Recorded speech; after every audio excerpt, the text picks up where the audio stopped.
Hey, everybody, welcome to the ninth episode of the Principal Cast podcast. Um, Unfortunately, you're stuck with just me tonight because Jessica Johnson, one of our co hosts, and Teresa Stagger are in the midst of one of the biggest um, storms hitting the Midwest. So we've been talking, all week and preparing for the show, and then lo and behold, it just out of nowhere comes this big storm.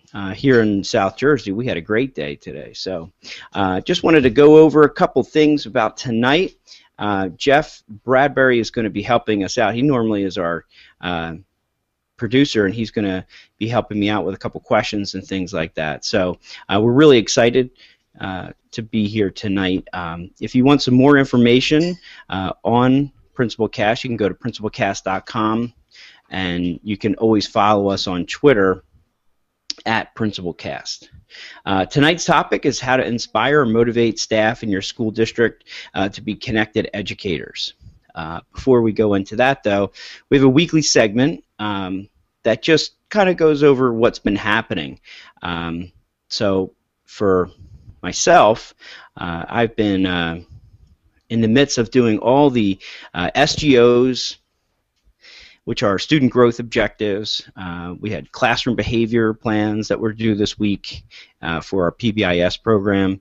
Not to mention, we just went over all of our model curriculum assessments that we do in New Jersey. They are the assessments that are tied into the Common Core. So it has just been extremely busy, assessment-filled week. And going over all the different things that that go along with that. So we're really, definitely really excited to be here tonight and ready to get moving. How are you doing, Jeff? I am doing wonderful tonight. Had a great tech educator podcast, and coming off of a long 10 days without broadcasting due to the birth of my triplets. But other than that, we're doing really well.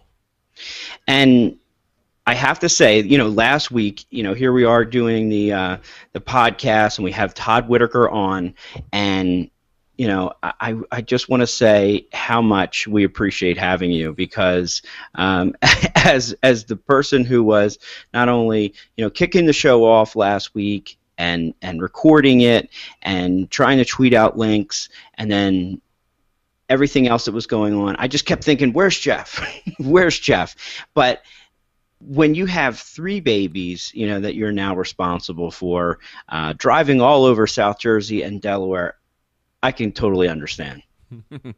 It's been a fun 10 days, and I want to say, thank you to everybody out there who's not only following the EduTriplets hashtag and their Baby EdChat hashtag and following the EduTriplets on Twitter. Lots of support has come our way, and they're doing really, really well tonight. That's really cool. I mean, can you talk a little bit about that? Because that's going to be a really good lead into, talk about creating your digital footprint.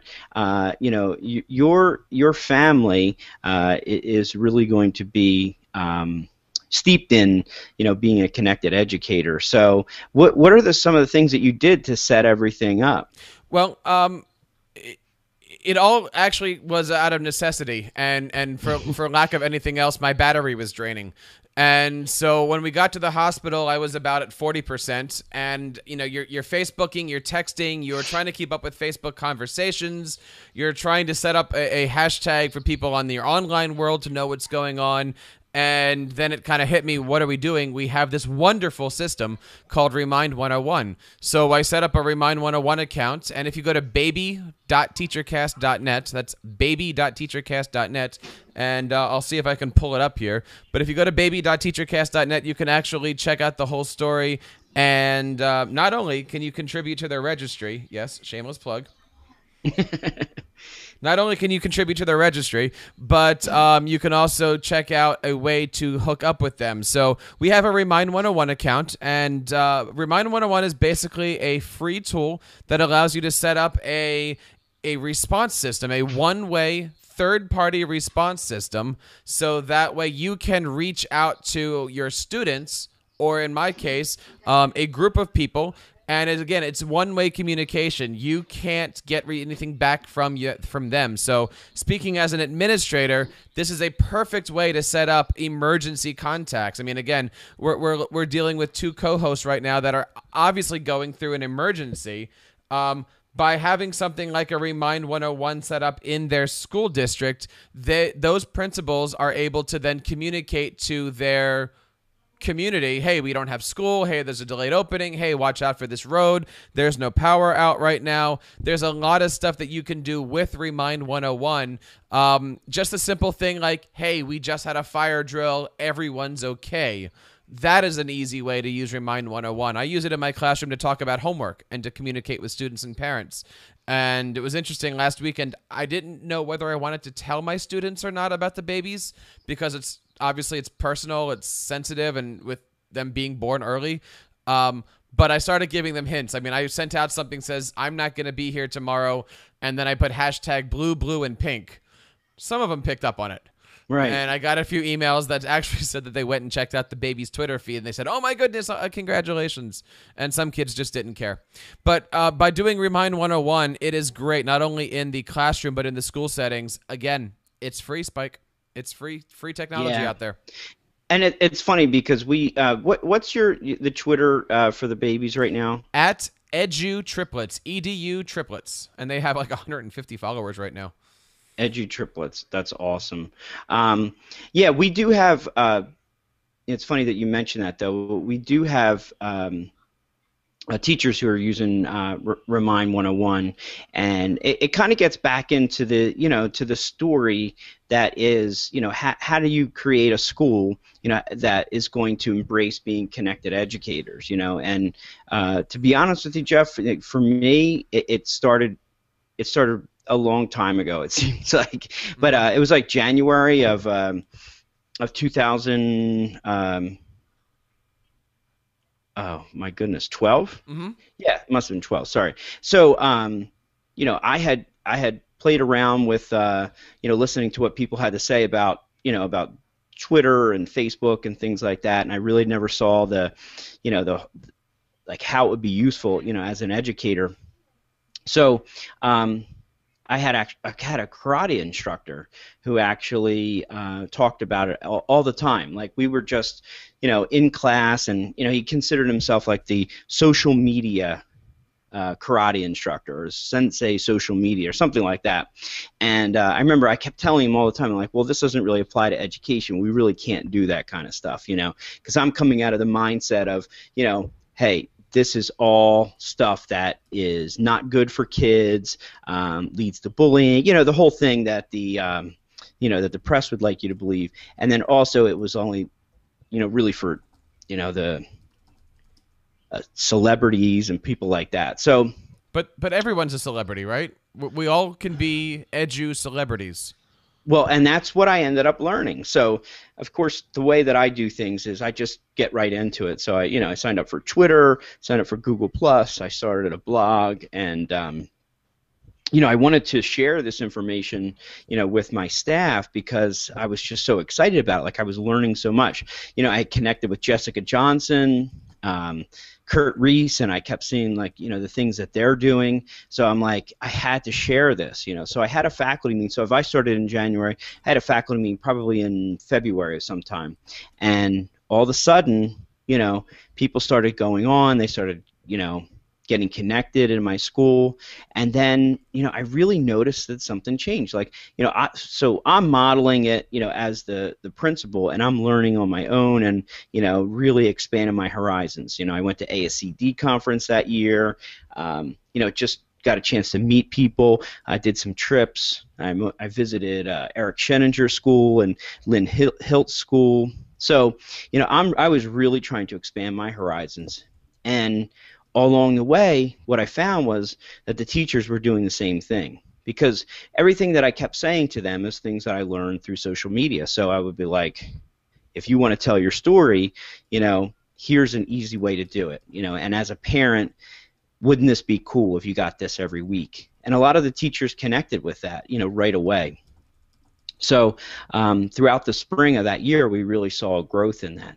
And then it's funny because then, very quickly in our school district, there's 11 schools, we became known as like the connected school. You know what I mean? Like we were, everyone was talking about the things that were going on at my school. And I would say one of the other things that we did to, kind of foster this was, besides the early adopters, we had a few people who said, well, let's pay it forward to other teachers. So we did this thing called Tech Friday, where every other Friday, and we still do it now, but every other Friday that they could come in and just learn about the different technologies, and it was really cool. It was like an ed camp.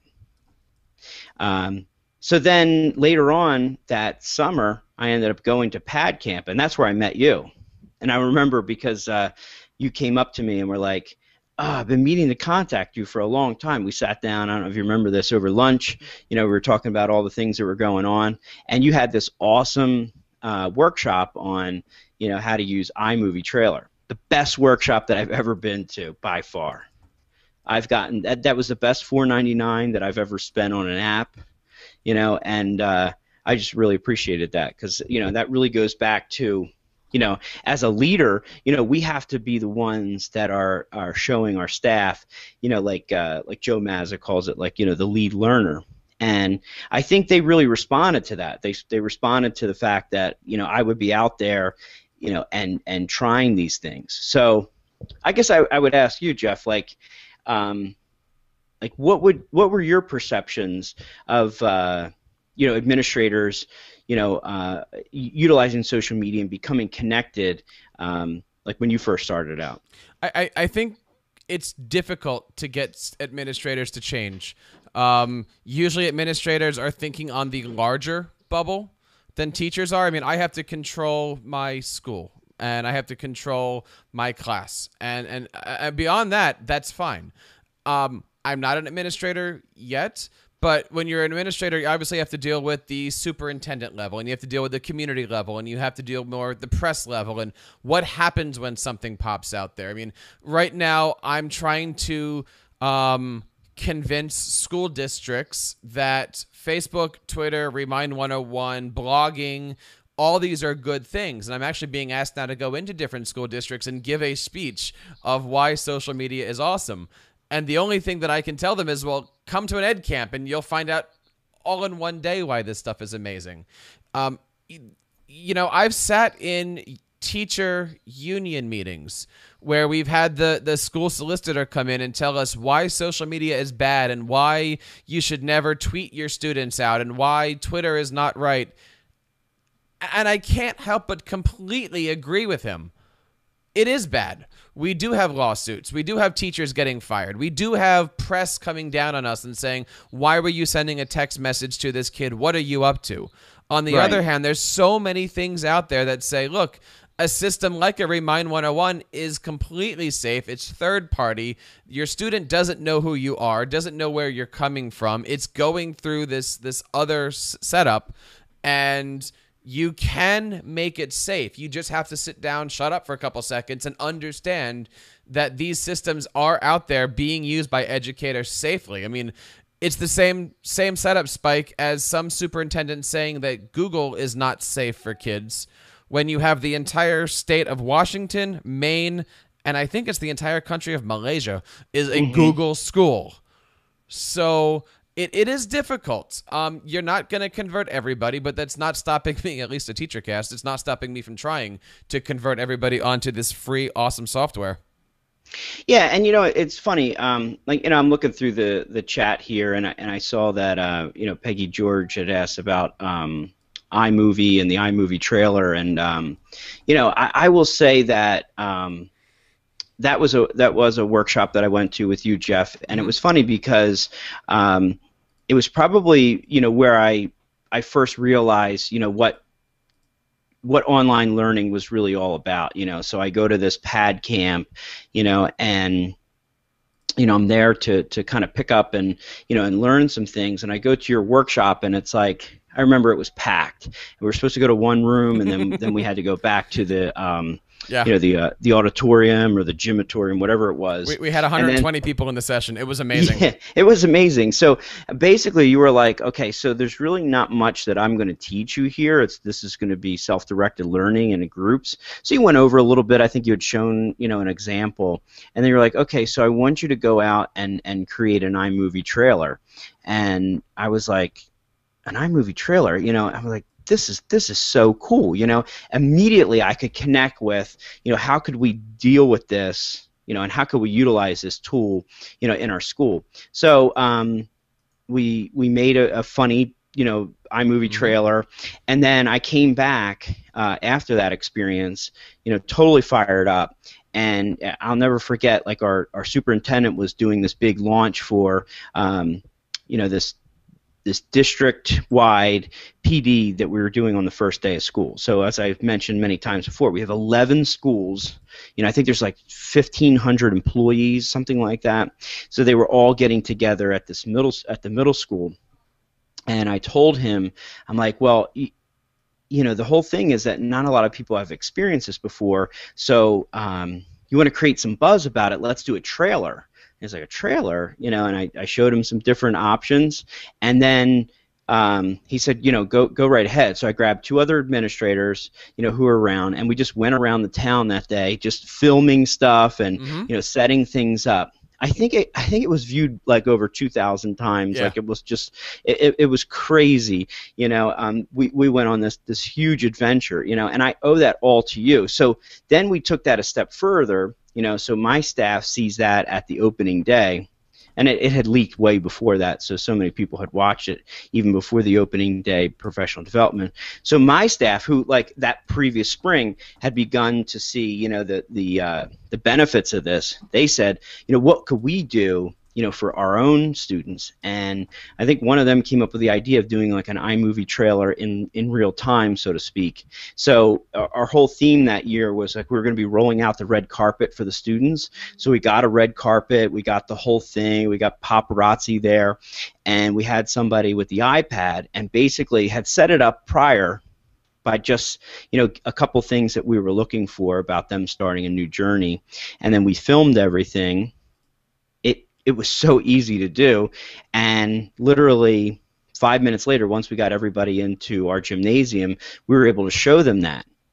And that then spawned, grade levels that wanted to do their own opening, for their classrooms. So that, like last year, I would say was like the year of the iMovie trailer at my school. It had and it to all goes back to you. Well, it's amazing because it wasn't just your school that I assisted with. There was another school district also in South Jersey who started using iMovie trailers, and it was only because of a discussion that happened between me and this administrator. We were able to put together an amazing trailer for the start of this year. If you guys are out there following our good buddy iSuperite, he's up for a discussion anytime, and oh yeah, Jay does amazing stuff down there, and again, that is my fault. So I do blame. It's called the teacher cast effect. It is. Well, and to go off on the side, there with Jay, it's so funny because I was talking with somebody who was applying for a position. And I'm a firm believer, nowadays that you should have something, that represents you being a connected educator, whether it be a QR code on your resume or, a video or a montage or something like that. So I showed them Jay's video that he did in preparation for his, his superintendency, which I thought was phenomenal. So if it's out there, or Jay, could you tweet that out there?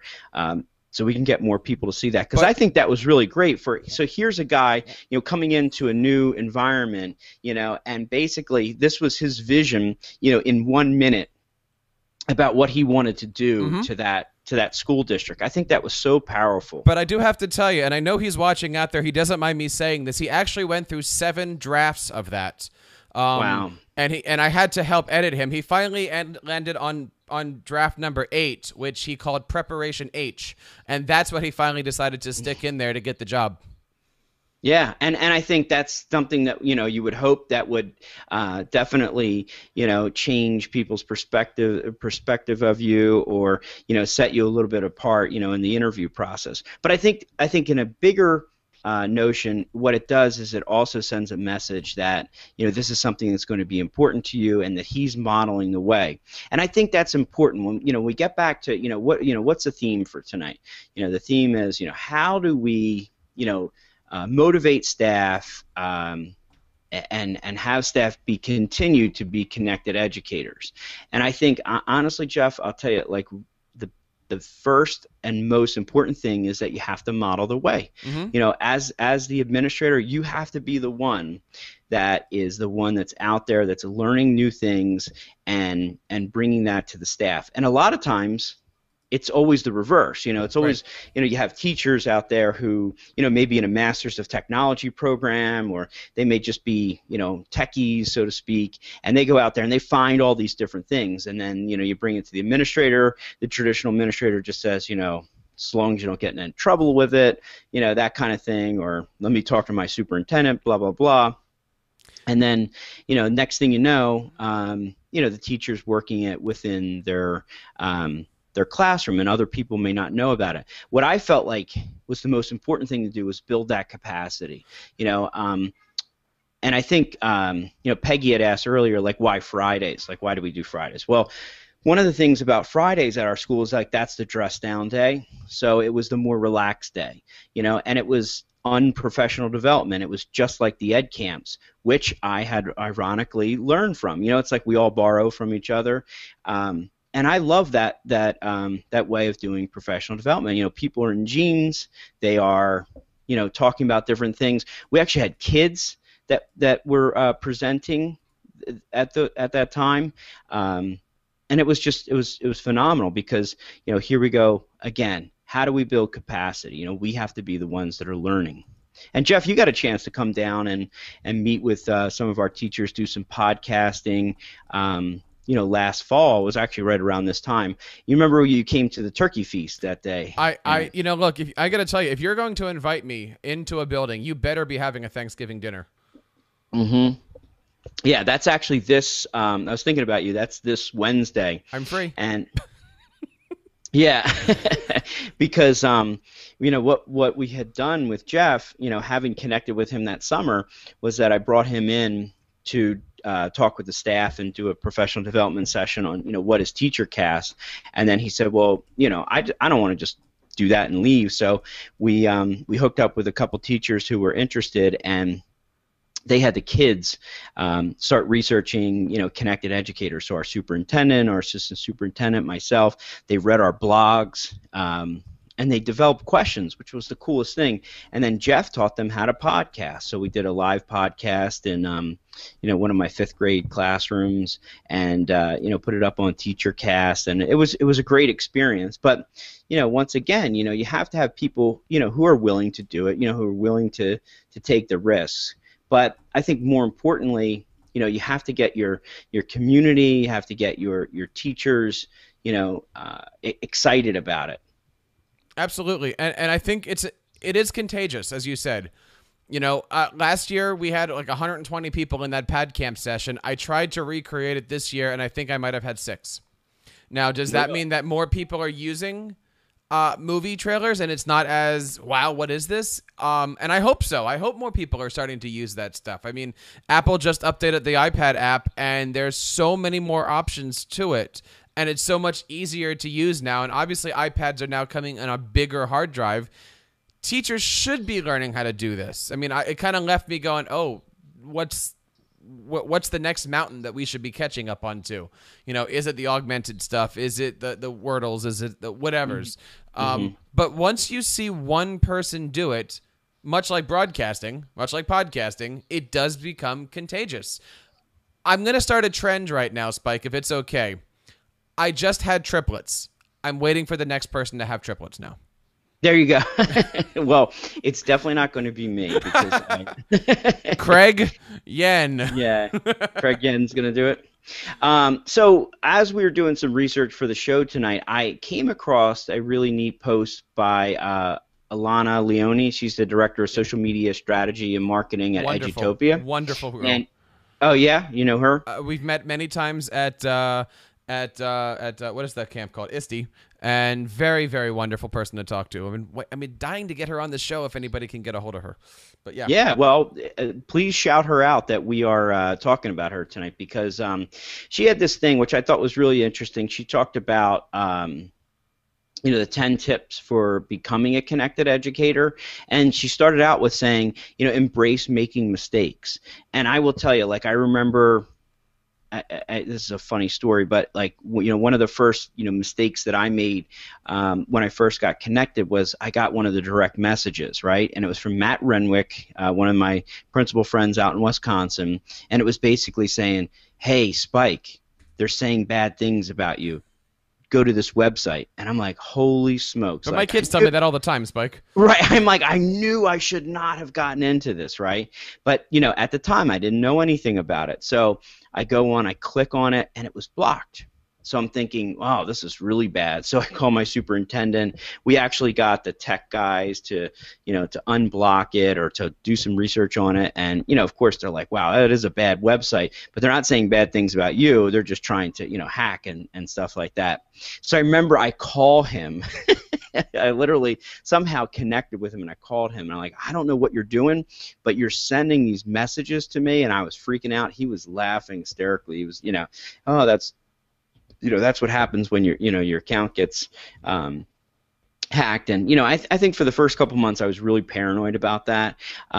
So I love how she starts out like embrace making mistakes, and then the second thing is like there's no right way. There's only your way, and I think that goes back to one of my themes that I learned from Eric Sheninger is like if you don't tell your story, somebody else will. And that's the way I use social media. That's the way I utilize, being a connected educator, is to tell my school's story and tell my learning story, as a principal. Because, if you don't do it, you can't wait for somebody else to do it. And then the third thing she says is like, just jump in, and I think that's powerful because, having not known this when I first started, that's what I did. I just jumped in. I just joined as many networks as possible, and then I started connecting with everybody. And that is how you do it. And, there is a difference between a person connecting and a school district connecting. And, over the summer, I got asked again by Jay. He says, would you make me a website for LAC? But I want it to be complete social media. I want it to be complete. They're starting Google Docs. He wanted to have somebody come in and really throw everything at a website. Right. And so we talked about it. We argued back and forth. We came up with a game plan. We had a discussion. It was really, really nice being able to work with an administrator who not only, again, I'm speaking as the teacher, but I'm also speaking as the hired web consultant here. But it was really nice to be able to look at an administrator, ask him what his thoughts were, see where he was, educate him a little bit, get his feedback, because he's coming at it from a completely different standpoint than I was coming at. And if you go to lacschool.org, and I'll put that on the Twitter box here, but lacschool.org, I mean, literally, we had a website that was so underfunded, so underused, and not funded, but dollars, but I mean, as far as manpower, and we created a new account, we created new Google sites, we created everything, and look, I'm not the best web developer. I'm still an amateur at all this stuff. There's people that can run circles around my WordPress. But I think we did a pretty darn good job at coming up with a school district website that not only is safe, but is social. And, we use things called Pretty Links, which is a plugin on WordPress that you can actually do teachercast.net/iTunes. And that actually is a link instead of saying iTunes.com/Apple/teacher, the long form. So we've come up with a way for the community to find the different spots on LAC School that, and it's easier for Jay. I mean, his acceptable use policy is a Google Doc. And instead of having a 32-character Google Doc, which you're never going to remember, it's basically lacschool.org/AUP. And again, that's all done through WordPress and through this thing called Pretty Links.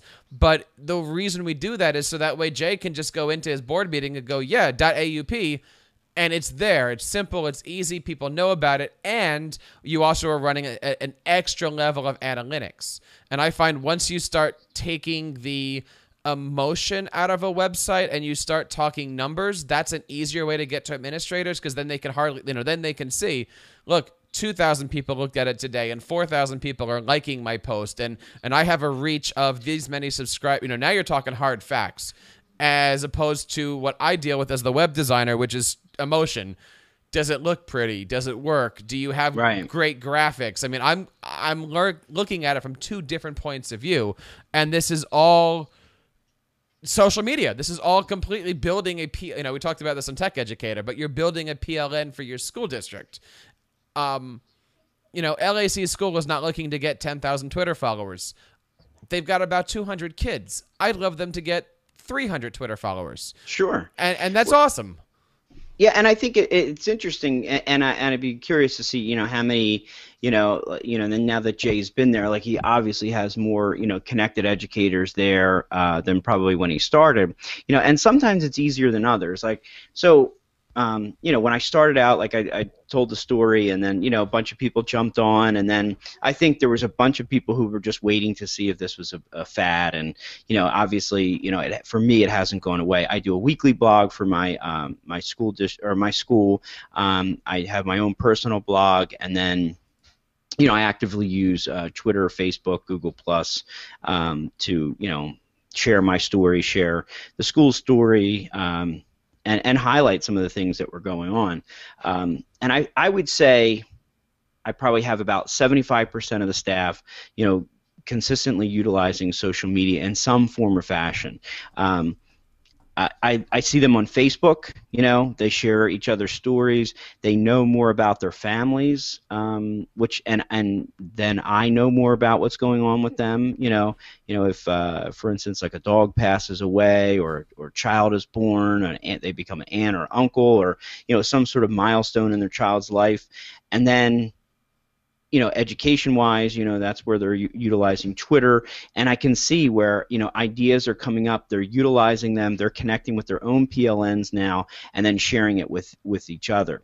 And it's funny because I thought it went pretty well at my school. And Melinda Miller just wrote a blog post called "Finally, My Teachers Follow Me," and she's talking about how she's been on Twitter since 2007, and she didn't have a lot of followers from her teachers. They weren't really necessarily getting involved in it. So I would really recommend everyone to to read her post, and as she talks about how it took a while for them to start connecting. And so sometimes it doesn't come overnight, and I never force it on anybody. Right. It's always been voluntary. In fact, a lot of the work that we do with technology in my school is completely voluntary. Like I said, the Tech Fridays, social media, and I think if anything, maybe people feel pressured to be on it because they want to know what's going on. Right. And that, and hey, that's fine if that's what they're going to use it for.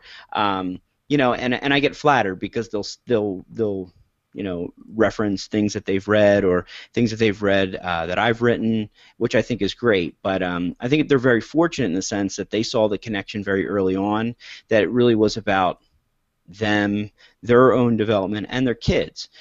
So now we have, so I have a relatively small school. I have 325 kids, K to 5. So with about 18 core teachers, and I believe 9 or 10 of them right now have active blogs. That's great. So now, would you ever consider hooking those blogs? I mean, let me ask, are they personal blogs or are they blogs about school? And then the next question is, would you ever consider having a RM Bacon blog where everybody contributes to that? Almost all of them are classroom blogs, so they're using either Blogger or EduBlogs. I have one or two teachers that are doing the kid blog, and the RM Bacon blog that I do, I have them connected to it. But are you talking about like one of those like Blog 184 projects or something like that George Couros does? One of the things that now that the LAC school website is, I'm going to say done, although websites are never done, I started expanding because, as Jay knows, I get bored very easily. And so you actually can go to pd.lacschool.net or .org, and I'm actually creating a professional development website for them. And then if you go to video, I think it's video or videos.lacschool, I've actually got a video site. So as I'm making TeacherCast screencasts, and other people are making things like how to do a Google Doc, or, sometimes Jay will send out, hey, here's how you do Google presentations. I'll take that email and I'll go out and scavenge for blogs and podcasts and whatever on how to do Google presentations. And I'll add that onto their PD blog. And, one of my goals, maybe not this year, but maybe next year, if things turn out really well, I would like to get an LAC school teacher to teacher blog where somebody does come up and write, even if it's 2 or 3 paragraphs saying, I use KidBlog and it's great for me, this is why. Nothing that has to go public, but at least it's a school member saying, this is how I use this in my classroom. You'd be surprised at how easy staff meetings will go if most of your staff meetings have already been done because somebody wrote a 2-page blog on it. Yeah, and that's funny because we've really gotten away from the traditional staff meetings, and shocker, it's because of what I learned about on everything on social media. So it really has changed everything about the kind of principal that I was, because I did a post very early on titled "I Was Just Like You," and got a lot of attention, on Twitter and Facebook and whatnot, because, basically I just said, like, I was a 38-year-old first-year principal, but I was completely out of touch. I was like a dinosaur already. The first 6 months of my principalship, like, I realized that I was not going in the right direction. I was just doing what I thought a principal would be doing. And I worked in an old school, it's 1929, and I started to think to myself, like, and no joke, like, how much different am I than the other principals, that have been there before? And yet everything else has changed. So if you want to check that out, I really, went on a limb and just said, basically, hey, I was just like you. But then what I did was I took a chance. Mm-hmm. I have another one that I really like, that just try, and these are also messages that I sent out to my staff as well.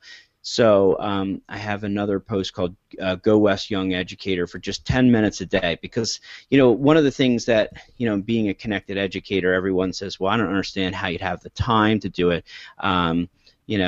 People even tell me now, they're like, you're podcasting on a Sunday night, like, that's my relaxing time. That's my time that I'm watching Boardwalk Empire and all the HBO shows, and I laugh because I say, well, I do that stuff too, and I relax all the time. But this is something that I enjoy and I'm passionate about, and I have a very supportive wife, and then the other thing is that it reinvigorates me. So this is like my reinvigoration for starting Monday morning, because I've known that I did my podcast on Sunday night with awesome educators. Normally, like I said, without the weather, I mean, we have a principal from Michigan, a principal from Wisconsin. We have Jeff, who has connections all over the place, and we're just talking about how do we get better. So what I say to people is that it doesn't have to take a long time. You could do it for 10 minutes a day. Wouldn't you agree, Jeff? It's amazing how much work can get done without having to get done a lot of work. And this is somebody who's looking at TeacherCast, which is more than 25 different WordPress installs, and I have to manage every single one of them every single week. You can get a lot done if you really put your mind to it. And I'm convinced that even when the babies are here, I will continue on doing all of this stuff. You just like anything else, Spike, you have to put your priorities first, but you can get stuff done. It's amazing what happens between 2 a.m. and 5 a.m. You can get stuff done. Yeah, I mean, and it's amazing that, now the technology, like I literally, like it's hilarious. So like, but when I started out, like I did everything on the desktop because I didn't have a smartphone. And then when I got one through the district, I had a BlackBerry, like literally like the old school Blackberries, and um, I could get Twitter on there, but it was really rough. But most of the time, I did everything through a desktop. I took pictures on my BlackBerry, uploaded to my phone or uploaded to my site, and I've obviously, with the gadgets, I've expanded a little bit, but now I have an iPhone, and I can literally be anywhere, reading, retweeting, whether it just doesn't take that much time, and it's funny because not only does now that impact also my wife, but also my kids who are 6 and 9, Hmm. and they understand that. Like they understand what it means to be a connected educator, and they're young. And unfortunately, the school that they go to, there's not a lot of connectedness. So they get it at home though. Now, what would you? What I have to ask now, being a first-time parent, it's only been 10 days. Do your kids have Twitter accounts? If they said could they? Would they? Would you give them a Twitter account with their personal name, or kind of like I've done, the Edu triplets? Would you just say the Cook Kids? They don't have a Twitter account. They've never really expressed interest, but my son does have a Instagram. That's something that he came up with himself. Like so and it's funny because he got me in the Instagram. I didn't have one account until he expressed interest. So I guess he was just talking with his buddies, and it's something that they have, and they love to do sharing. So we talked about what it means to be safe online, and at first we checked everything, that he was getting involved with, and liking, and taking pictures of and stuff. And it's funny because he was very responsible with it, and therefore has had a really good experience. And he also has a YouTube channel. My daughter has a YouTube channel as well. She loves doing videos, making things like Monster High videos, but really she does it to catalog her own learning. I mean, the kid is constantly watching Minecraft videos. And it's just pure entertainment. They want to get better at Minecraft, or any of the online games that they play. But I think they really understand, and my son plays Xbox. It ends up being a really great bargaining chip when he's not doing what he needs to do. But honestly, he understands what it means to be, involved in a worldwide gaming system. He just got one of the new games a few weeks ago, and was able to tell me that there were 425,000 people at that time playing it around the world. So for him to understand, what this is all about, I think the benefits are far more outreaching than the negative side. But that's why we do a good job of giving him the benefit of saying, this is what our expectations are, and this is how you can be safe online. Now, let me ask the same question here, being an elementary principal. If your first grade teacher wanted to have a first grade Twitter account for the class, not for the individual kids, so, Twitter, Google Hangouts, all that stuff is still 12 years old. But if your first grade teacher wanted to have a Twitter account, if your second grade teacher wanted to have a Twitter account, is that cool? Yeah, that's totally fine. And they do in my school, and basically they just get the parents on board. I mean, we have we have an acceptable use policy as well, and then at our school we just send out an additional thing saying that we're actively participating on Facebook, Twitter, Pinterest, Google Hangout, Google Plus, all that kind of stuff. And if they don't want their kids on there, then they just contact us, and we won't put them in there. So no, I think I'm all in. I think that teachers should have that ability to make those education decisions on their own, and then deal with any of the consequences that come up. I mean, I try to treat my teachers like professionals, and I think that's important because they are,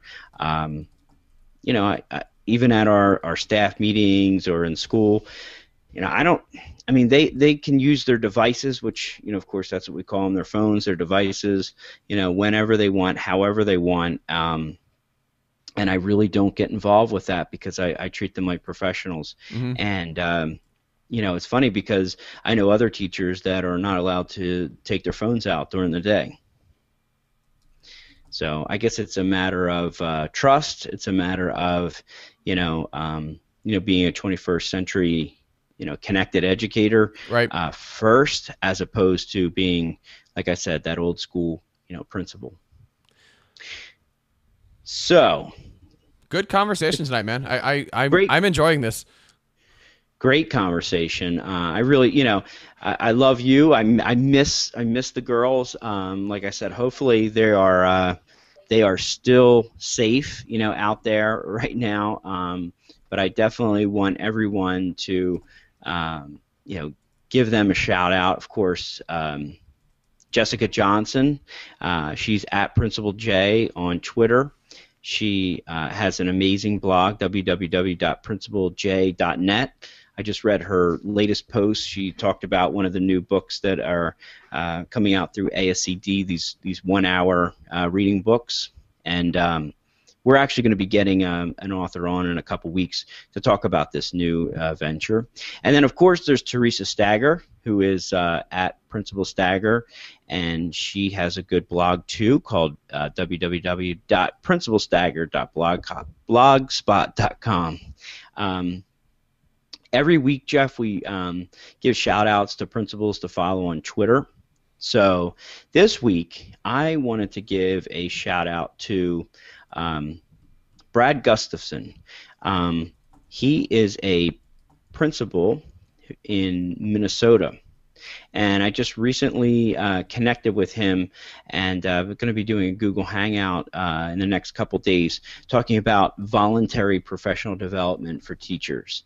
Because I have this crazy idea that eventually I just want to make all staff meetings, grade level meetings, everything, I just want to make it all voluntary. Mm-hmm. So I guess we were on SatChat and connected. So there's a couple of us that are going to talk about that later in the week. So I'd like to give him a shout out. Once again, it's Brad Gustafson, and he is at GUSTAFSONBRAD,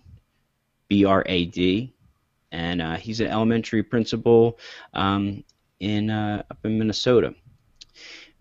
Jessica wanted to give a shout out to Tom Whitford, who is one of her We Amigos, and his wife, Leah Whitford, and he is at T Whitford, and she is at Leah_Whit.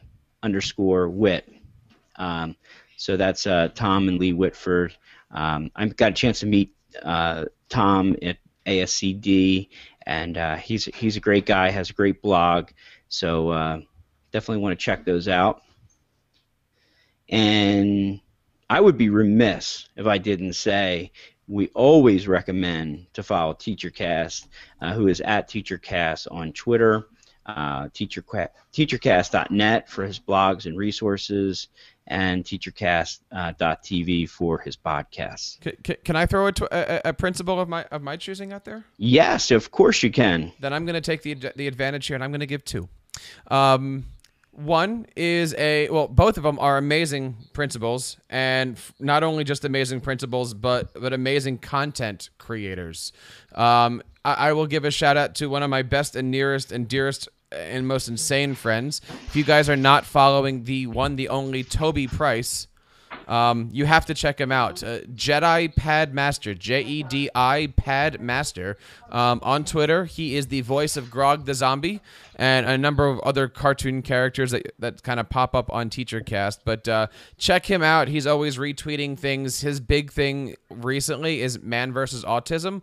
He's got three amazing kids. Two of them are artistic, and so he's constantly out there trying to find the best apps for autism parents and ways to help.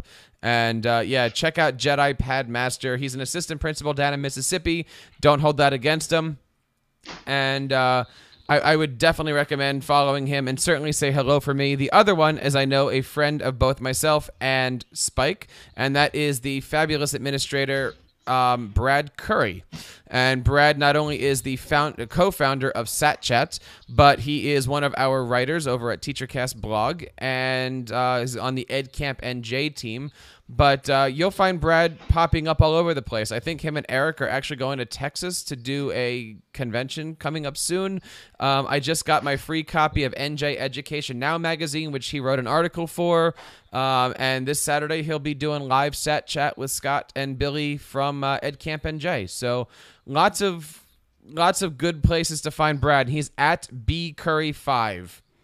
So check out Brad, and also check out Toby there. And speaking of EdCamp, Spike, are you going to be going to EdCamp NJ? Yeah, I definitely will be going. That's this Saturday, right? That is this Saturday, and not only is it the 23rd, but we are actually doing a special. Please check us out, TeacherCast Live at noon Eastern. We're going to be doing EdCamp NJ meets Classroom 2.0 Live, and waiting for Peggy there on cue here to put up the thing. It's Classroom 2.0 Live. Peggy, help me out here. Live.classroom2. Anyway, if you just check us out, we're going to be using the hashtag EdCampNJ, and it's at EdCamp New Jersey. Spike, did you know that we have about 485 people signed up for EdCamp NJ so far? No, I didn't know that, but I'm really looking forward to it.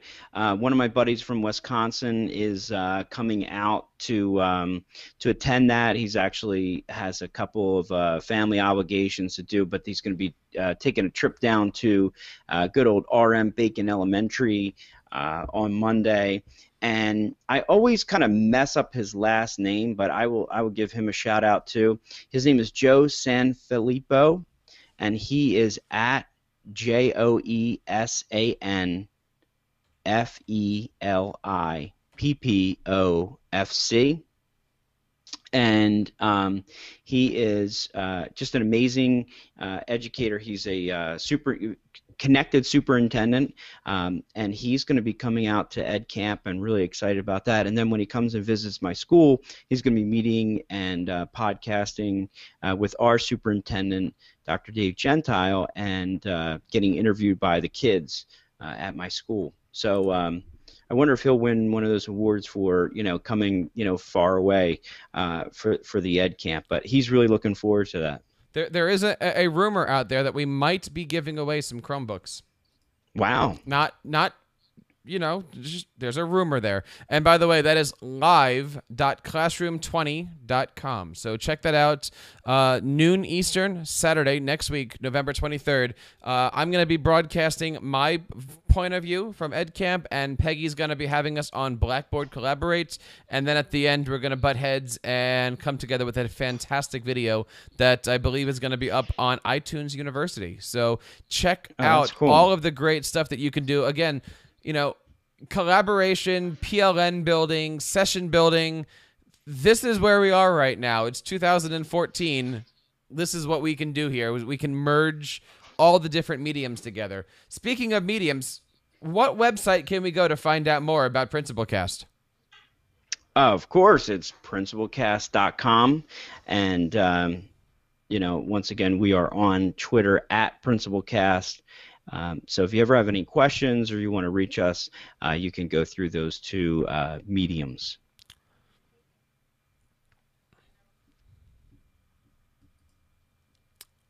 You want to wrap it up, Spike? Oh, sure. I didn't know if you were going to say anything else there. I think we had great chemistry tonight, though. Jeff, thank you so much for, for helping out, and you're always doing a great job with this. So just want to thank everyone for hanging out today. I think we had a really good show. Once again, just if you think about it, our mission tonight was to talk about how to inspire and motivate staff in your school district to be connected educators. And I think one thing that we learned, from the administrator's point of view, is that if you want this happening in your school, you have to lead the charge. You have to lead the way. You have to model the way. And I think once you do that, you will see that others will join you in that. So just want to thank everybody for coming out and connect us, connect with us on principalcast.com for any information for upcoming podcasts.